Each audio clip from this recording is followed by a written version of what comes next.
நினைக்கலன்னு. ஏ கேவலமா இருக்கா லட்சுமி? இந்த அண்ணனுக்கு தங்கச்சியா வந்து பிறந்துட்டோன்னு ரொம்ப அவமானமா இருக்கா? இல்லன்னு, நான் அப்படி நினைக்கல.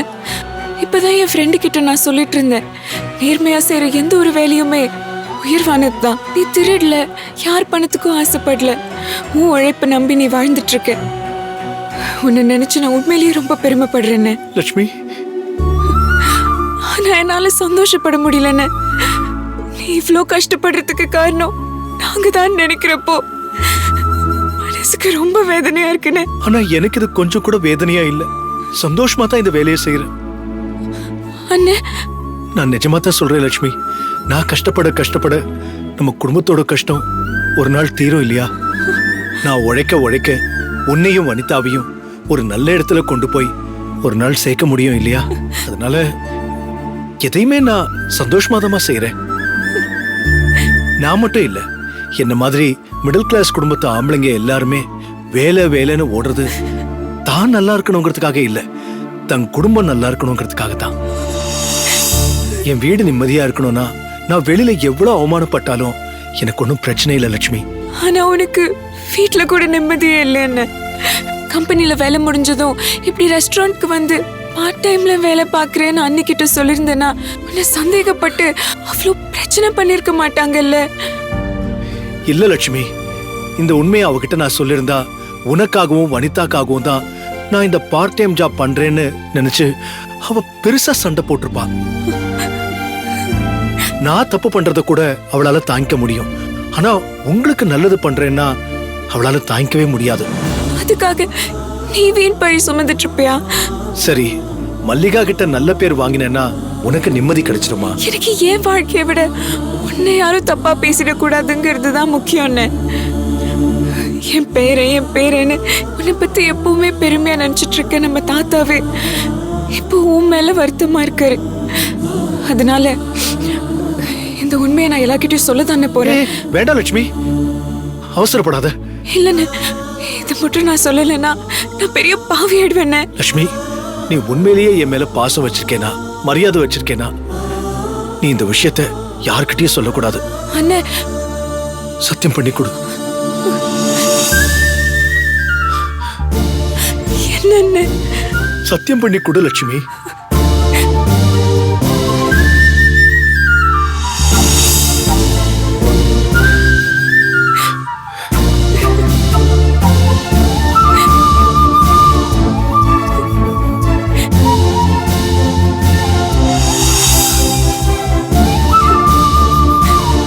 சரி, நான் போய் வேலையை கவனிக்கிறேன். லக்ஷ்மி, கிளம்பு. போலாமா? வரேன்னு. வா.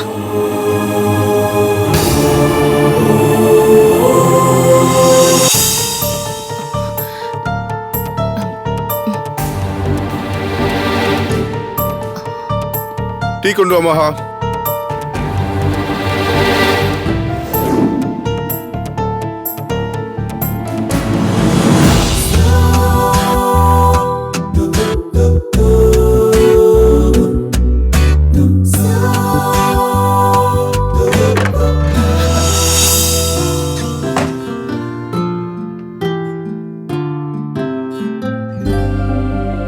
உனக்கு தான், எடுத்துக்கோ.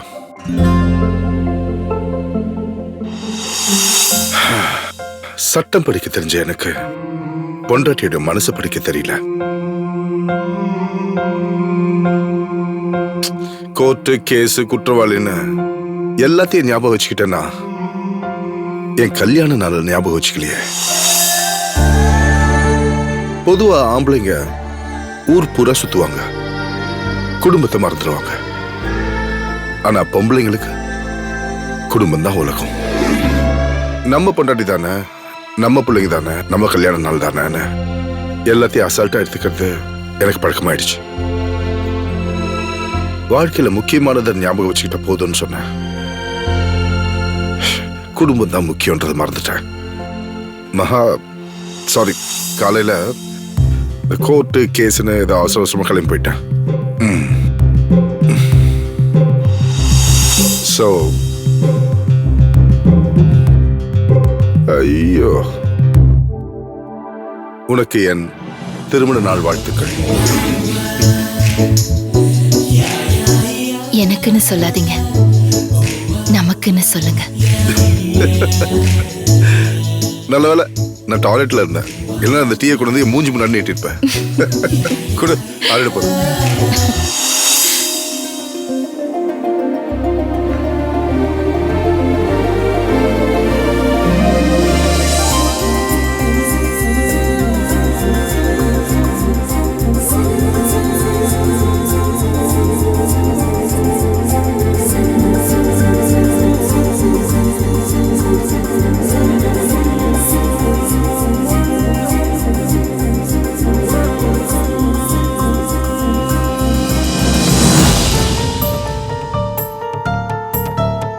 எப்ப பார்த்தாலும் வேலை வேலைன்னு இன்டர்வியூக்கு ஃபைல தூக்கிட்டு கிளம்பிடுறா.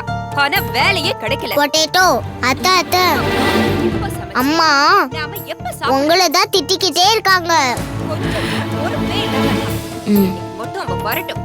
சரி, நான் பாத்துக்கிறேன். நீ படி. சரி அத்தை. தாத்தா, நீங்க சாப்பிட்டீங்களா தாத்தா? நான் சாப்பிட்டேமா, நீ சாப்பிட்டியா? அக்கா, எனக்கு ரொம்ப பசிக்குது. எனக்கு முறுவல் தோசை செஞ்சு கொடு. ம் நில, இது என்ன வீடு நினைச்சியா லாட்ஜ் நினைச்சியா? உன் இஷ்டத்துக்கு போற வர. உன் மனசுல என்ன நினைச்சிட்டு இருக்க நீ? நீ எங்கேயோ போய் ஊர் சுத்திட்டு வர. அந்த ஆள் என்னடான்னா 5:30 மணிக்கு வேலை முடிஞ்சதும் எவ வீட்டுக்கோ போய் கூத்தடிச்சிட்டு நைட்டு 11:30 மணிக்கு வராரு. அண்ணி, நீங்க என்ன பத்தி என்ன வேணாலும் சொல்லுங்க, ஆனா தயவு செஞ்சு அண்ணனை பத்தி மட்டும் தப்பா பேசாதீங்க. அவர் என்ன பெரிய ஸ்ரீராமனா?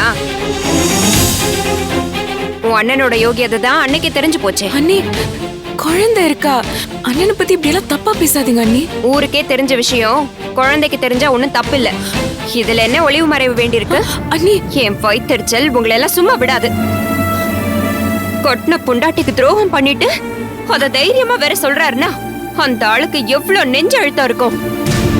என் கண்ணீருக்கு சக்தி இருக்குன்னா அது கண்டிப்பா கேக்கும். அண்ணி வேணாம் அண்ணி, உங்க வாயால அண்ணனுக்கு எந்த சாபமும் கொடுக்காதீங்க ப்ளீஸ். அக்கா, நீ ஒரு ஆளுக்கா?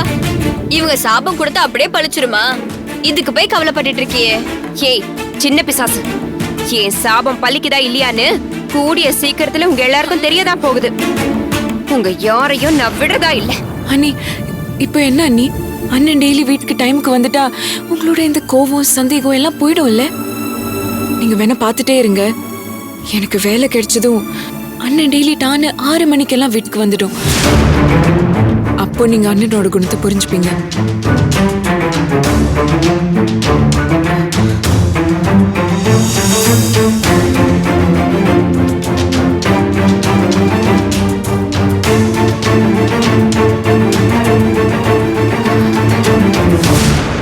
அக்கா அக்கா, ஏய் சும்மா என் பின்னாடியே வந்துகிட்ட உன் ரூம்குள்ள போடி போ.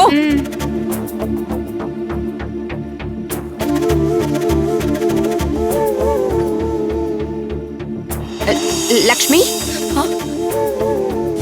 அண்ணி, உனக்கு வேலை கிடைக்குங்கிற நம்பிக்கை இன்னும் இருக்கா? இருக்கு அண்ணி. அப்போ நான் சொன்ன வரன் அதை பத்தி யோசிக்க எனக்கு கொஞ்சம் டைம் வேணும் அண்ணி. நீ டைம் வேணும்னு லேட் பண்ணிட்டு இருந்தனா அந்த மாப்பிள்ளை வேற பொண்ணை பார்த்து கல்யாணம் பண்ணிட்டு போயிடுவாரு. லக்ஷ்மி, இங்க பாரு, எதுலயுமே யோசிக்க குழப்பம்தான் வரும். சில விஷயத்துல டக்குன்னு முடிவெடுக்கிறது நல்லது. நீ ஒரு வேலைக்கு போய் வீட்டை சரி பண்றதெல்லாம் நடக்கிற கதை மாதிரி தெரியல. அடிச்சிட்டு போற வெள்ளத்துல குடும்பத்துல இருக்கிற அத்தனை பேரும் தத்தளிச்சிட்டு இருக்கோம். அந்த பக்கமா படகுல போறவங்க வாங்க வாங்க வந்து ஏறிக்கங்கன்னு கூப்பிடுறாங்க. நீ என்னடானா அதுல ஏறாம ஏதாவது மரக்கட்ட வரும், அத புடிச்சுக்கிட்டு போயிடலாங்கிற. யோசிச்சு பார்த்தா இது எவ்வளவு பெரிய முட்டாள்தனம்னு உனக்கே புரியல.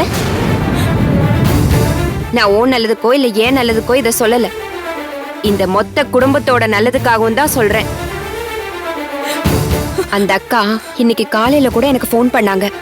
மாப்பிள்ளை கிட்ட நம்ம குடும்ப விவரத்தை எல்லாம் சொன்னாங்களாம். எல்லாத்தையும் கேட்டவரு உன் அண்ணனுக்கு சொந்தமா ஒரு கம்பெனி வச்சு கொடுத்துடலான்னு சொன்னாராம்.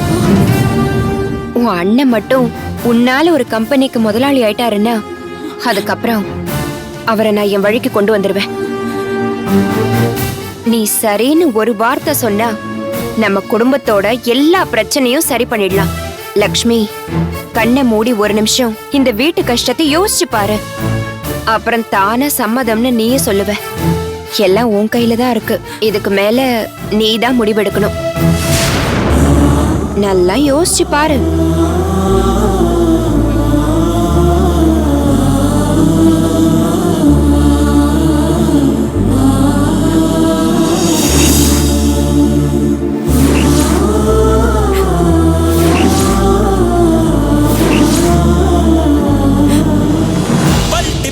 డర్ల ఉడన బల్తే వరల్డ్ మొత్తము అర్ల ఉడన పిస్తే పిసిరి కల్పి పెర్ల ఉడన బల్తే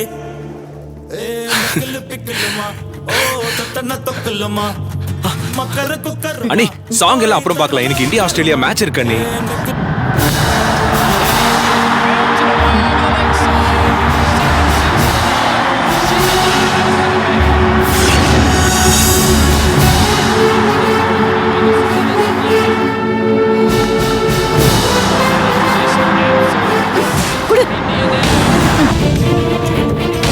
என்ன அண்ணி, முக்கியமான மேட்ச் போயிட்டு இருக்கு, அதை கூட பார்க்க விட மாட்டீங்க. தயவு செஞ்சு சேனலை மாத்துறீங்களா? முடியாது.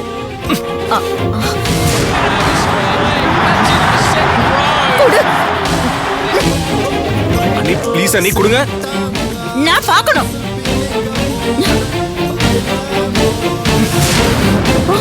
என்ன பண்றேன்னு பாருங்க.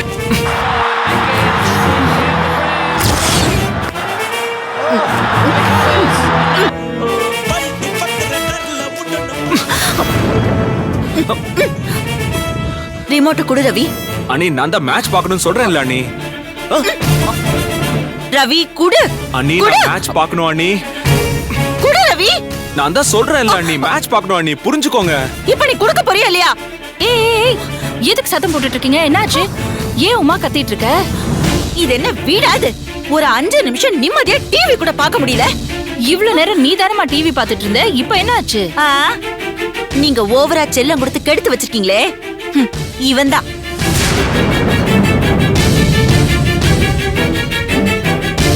ஏ ரவி, யார்கிட்டயாவது ஏதாவது வம்பு பண்ணிக்கிட்டே தான் இருக்கணுமா? அண்ணி நான் ஒன்னும் வம்பு பண்ணல அண்ணி. லைவ் கிரிக்கெட் மேட்ச் போயிட்டு இருக்கு, பார்க்கலாம் தான் சேனல் சேஞ்ச் பண்ணேன். ஆனா இவங்க தான் ஏதோ சாங் பார்க்கணும்னு சொல்லிட்டு தேவையில்லாம பிரச்சனை பண்றாங்க. யாரு? நான் பிரச்சனை பண்றேனா? உனக்கு மேட்ச் முக்கியம்னா எனக்கு டிவில சாங் தான் முக்கியம். உனக்காக நான் எதுக்கு விட்டு கொடுக்கணும்? அதே தான் நானும் கேக்குறேன். நான் எதுக்கு உங்களுக்காக விட்டு கொடுக்கணும்? ரவி, நீ எதுக்கு பதிலுக்கு பதில் பேசணும்? நீ மேட்ச் தானே பார்க்கணும். எப்படி இருந்தாலும் அதை ரீடெலிகாஸ்ட் பண்ணுவாங்க. நீ அப்ப பார்க்க வேண்டியதானே? என்ன நீ நீங்களே எப்படி கேக்குறீங்க? லைவ்ல பாக்குற இன்ட்ரெஸ்ட் ரீடெலிகாஸ்ட் பாக்குறப்ப இருக்குமா? இவங்க இப்ப பாக்குற சாங் அப்புறமா எத்தனை தடவை வேணாலும் பார்க்கலாம்ல. நான் எப்ப பார்க்கணும் நீ சொல்லாத. அந்த ரைட்ஸ் எல்லாம் உனக்கு கிடையாது. என்ன உமா, ஏன் ரவியை சும்மா திட்டிட்டு இருக்க? இவ்ளோ நேரமா அண்ணிங்கிற ஒரு மரியாதை கூட கொடுக்காம என்ன பேச்சு பேசுறான்னு கேளுங்க.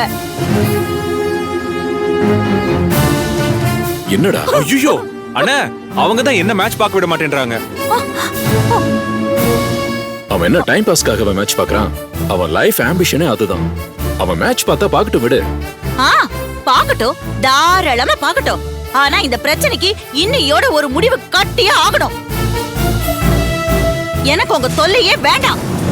நான் எனக்குன்னு என் ரூம்ல ஒரு டிவி வாங்கி வச்சுக்க போறேன். ஆமா அண்ணி, எதுக்கு இந்த பிரச்சனை எல்லாம்? பேசாம எல்லாரோட ரூம்லயும் ஒரு டிவி வாங்கி வச்சிருவோம். எனக்கு நீங்க ரூம்ல டிவி இருந்தா நான் பாட்டுக்கு மேட்ச் பார்த்துட்டு இருப்பேன்ல. ஆமாண்டா, எல்லா ரூம்லயும் ஒவ்வொரு டிவி வாங்கி வச்சிடுங்க. அந்தந்த ரூம்ல எல்லாரும் பூட்டிக்கிட்டு அங்கேயே உட்கார்ந்துடுங்க. இந்த குடும்பமே தனி தீவாயிடும். பரவாயில்லையா? ஒத்து வராதப்போ அப்படி ஆகிறதுல எந்த தப்பும் இல்ல. இல்ல உமா, குடும்பம்னா இப்படிதான் இருக்கும். எல்லாரோடையும் எல்லாருக்கும் எப்பவுமே ஒத்து போகாது. சண்டை வரும், மனஸ்தாபங்கள் வரும்.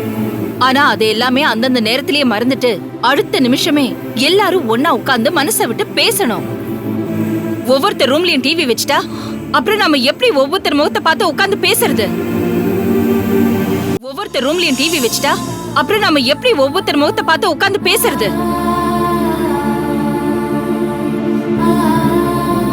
அதனாலதான் மாமாவே எத்தனை தடவை சொல்லியும் நான் கேட்காம இந்த வீட்டுக்கு ஒரு டிவி போதும்னு நான் பிடிவாதமா இருக்கேன். தயவு செஞ்சு எல்லாரும் என்ன புரிஞ்சுக்கிட்டு கொஞ்சம் விட்டு கொடுத்து நடந்துக்குங்க. எனக்கெல்லாம் உங்க அட்வைஸ் தேவையே இல்ல. தேவைப்படுறவங்களுக்கு கொடுத்துக்கோங்க. ஏய் உமா.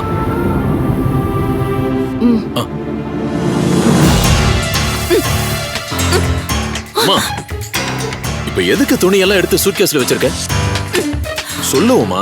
நான் என் அம்மா வீட்டுக்கு போறேன். இப்ப என்ன ஆச்சுன்னு நீ கோவிச்சுட்டு கிளம்புற? இனிமே என்ன ஆகணும்? உங்க தம்பி என்னடானா மரியாதையே இல்லாம பிஹேவ் பண்றான். அண்ணி நான் ஒன்னும் பண்ணல அண்ணி, எல்லாமே. ரவி, இன்னைக்கு என்னமோ என் மனசு சரியில்லடா, என்னை விட்டுடு. அண்ணி என்ன நினைச்சிட்டு இருக்காங்க உங்க அண்ணி? அவனுக்கு சப்போர்ட் பண்ணிக்கிட்டு அப்படியே எனக்கு அட்வைஸ் மழையா பொழியறாங்க. நீங்க வாய மூடிக்கிட்டு எல்லாத்தையும் வேடிக்கை பார்த்துட்டு இருக்கீங்க. அண்ணி ஒன்னும் தப்பா அட்வைஸ் பண்ணலையே. அத கேட்டு நடந்தா என்ன உமா? நீங்க மகாராஜனா அப்படியே நடந்துக்குங்க. என்ன ஆள விடுங்க. மரியாதையும் சுதந்திரமும் இல்லாத இந்த வீட்ல இனிமே என்னால ஒரு நிமிஷம் கூட இருக்க முடியாது. நான் போறேன். உமா உமா உமா உமா, சொன்ன கேளு உமா. சின்ன விஷயத்தை பெருசு பண்ணாத. எது சின்ன விஷயம்? உமா, நீங்க என்ன புருஷ முன்னாடி கூட தனியா பேச விட மாட்டீங்களா? உமா, யார பார்த்து என்ன பேசுற நீ? சரவணா நீ இரு.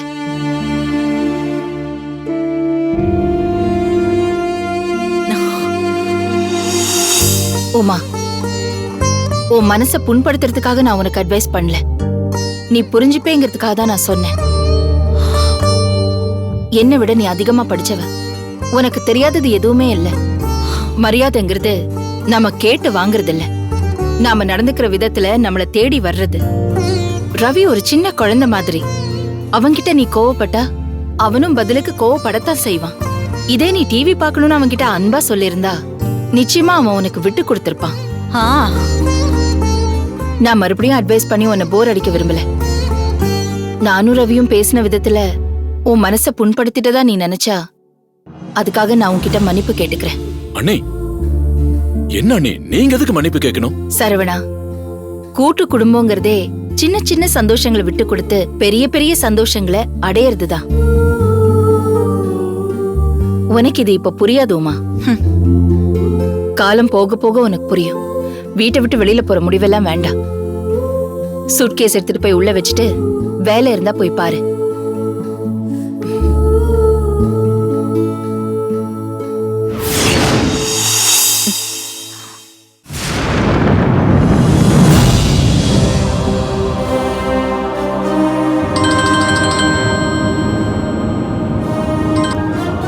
ஹலோ, யாரு? தேவராஜ், நான் தான். அதே நம்பர்ல இருந்து திரும்பவும் கூப்பிட்டா நீங்க எடுக்க மாட்டீங்கன்னு எனக்கு தெரியும். அதான் புது நம்பர்ல இருந்து கால் பண்ண. என்ன தேவராஜ், உங்களுக்கு கொஞ்சம் கூட மரண பயமே கிடையாதா? பின்னால ஏம விரட்டிட்டு வரப்போ ரொம்ப நிதானமா காரை ஓட்டிட்டு போறீங்க. என்ன புரியலையா? உங்க கார் ரியர் வியூ மிரர்ல பாருங்க.